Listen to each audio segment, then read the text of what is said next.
यह था कि जातीय जनगणना के आधार पर पहली बार कुशवाहा जाति के जो लोग है ना वो दूसरे नंबर पर हुए, और इसी को देख करके विभिन्न राजनीतिक दलों के लोगों ने टिकट दिया।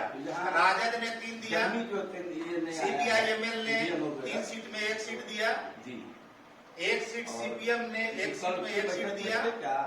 मुकेश सहनी ने 3 सीट में 1 सीट दिया, और कांग्रेस ने 1 सीट दिया। टोटल 7 सीट उधर महागठबंधन से और 4 इधर से कैंडिडेट दिया इन्होंने, 3 जदयू से और 1 RML में 1 ही उम्मीदवार थे इन्होंने। टोटल 11 उम्मीदवार विभिन्न राजनीतिक दलों से हुए। 2 राजनीतिक दल ने 1 भी टिकट नहीं दिया, जिसमें बीजेपी ने शून्य कर दिया और लोजपा ने 1 भी टिकट नहीं दिया।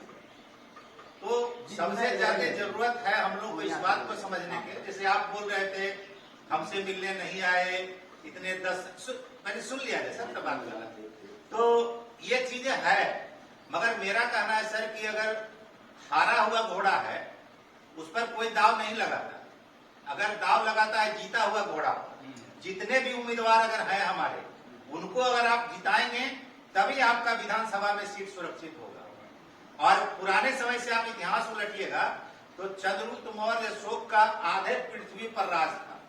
और वैसी स्थिति में बिहार में कुर्मी और यादव ने राज कर लिया, तो पाटलिपुत्रा पर वास्तविक तौर पर कुशवाहा जाति का राज होना चाहिए। इसके लिए हम लोग को जितना भी तरह का मतभेद है हम लोग के बीच में, आपसी जो भी मतभेद है उसको भुला करके हम लोग को चाहिए कि नहीं, हम लोग अब जो भी जहां से जिस भी दल के कैंडिडेट हैं उसको मदद कीजिए। हमने नवादा यहाँ से शुरू किया था, इनके संतोष जी के चुनाव प्रचार में भी हम 4 दिन रहे थे शुरू दल में नॉमिनेशन से, उसके बाद नवादा में, औरंगाबाद में, काराकट में, इन सारे जगहों पर मैंने देखा है कि सब राजनीतिक दल के लोग अपनी महत्वाकांक्षा भूल करके, नवादा में देखे मनीलाल जदयू के हैं, भाजपा के लोग भी हैं, वहां पर उन्होंने देखा कि पहली बार मौका मिला,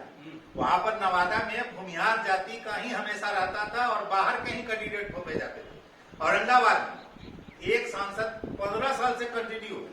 उसकी जमींदारी को तोड़ने के लिए पहली बार ये हुआ। और हम तो देख रहे हैं यहाँ पर राम नारायण बाबू भी हैं, खैर अभी तो यहाँ गठबंधन में है तो चलिए कोई बात नहीं, मगर इनकी भी एनर्जी उसी रूप में है कि नहीं समाज को डेवलप किया जाए। पार्टी की लड़ाई हम लोग लड़ के फरिया लेंगे बाद में, या जो कुछ कहा सुनी है उसको हम फरिया लेंगे, दलगत को छोड़ करके चलते हैं। अभी की स्थिति लग रही है जैसी इतना बेहतर वोट आपको नवादा और औरंगाबाद में हुआ है, पूर्णिया में वो स्थिति नहीं, इसलिए स्थिति नहीं है पूर्णिया में कि यहाँ पर उत्साह लोगों में नहीं है,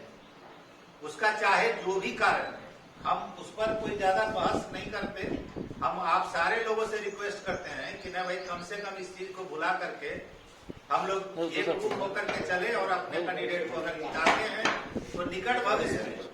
विधानसभा में हम लोग राज करेंगे। ऐसे अभी जैसे कहा जा रहा था कि भाई उप मुख्यमंत्री तक पहुंच गए, अगला कुर्सी हम मुख्यमंत्री तक, मगर आप सोच लीजिए हम मगध के आदमी, मेरा घर नालंदा है, नालंदा में कहावत है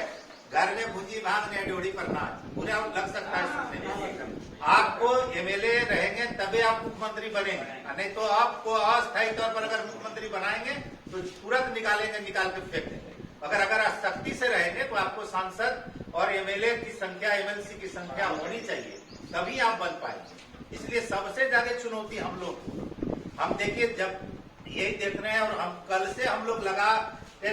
जितने भी जो नेतृत्वकारी लोग हैं इस जाति के, सारे लोग इसमें लगे हुए कि नहीं भाई किसी तरह से ये जो अपना जो सीट है उसको तो बचाना है और दूसरे जगह हासिल भी करना। इस चीज को हमेशा अगर ध्यान में रखिएगा, पॉजिटिव चलिएगा तो हमेशा मजबूत रूप में रहेंगे। और इसमें हम समझ रहे हैं कि अब सारे लोग की बहुत जबरदस्त भूमिका होनी चाहिए, और अभी से बहुत कम दिन बचा है, 2-3 दिन अब समय बचा है, तो उसमें रात दिन करके एक लगने की जरूरत